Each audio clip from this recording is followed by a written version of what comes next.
having now letermovir available for us to use for prophylaxis, I think it's going to change the paradigm of addressing CMV infection in transplant recipients.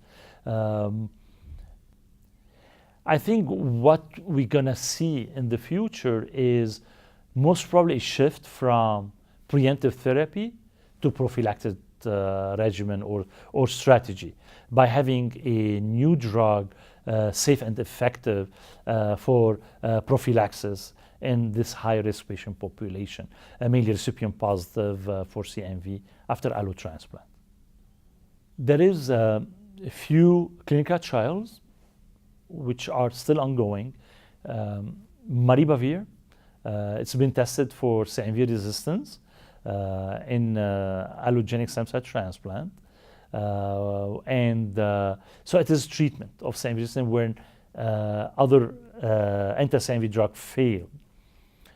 There is also another trial, phase 3 trial for maribavir as a preemptive therapy as well. So at least maribavir, hopefully in the future, if it turned out to be effective, and we know from the phase 2 trial that it worked in this patient population for CMV resistant at least, I would say this will be another drug that will be really helpful for us and that we need in order to treat someone with maybe breakthrough infection or resistant infection or what we call refractory infection.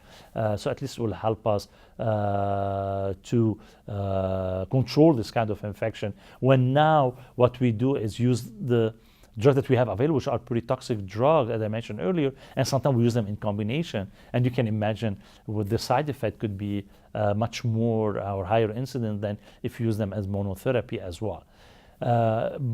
For CMV, there is other strategy under development. You have a T-cell therapy, which is CMV-specific T-cell, what you infuse to patient. It's been tested in patients who had refractory CMV infection, but also it's been tested for prevention of CMV reactivation. So stay tuned. We may see some result for a bigger trial in the near future.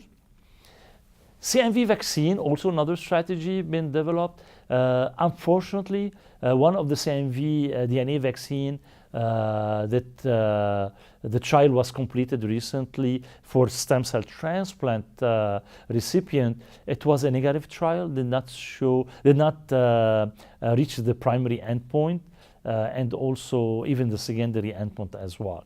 So at least one of the CMV vaccine not gonna be we're not gonna be further developed. But there's another trial ongoing for another type of CMV vaccine.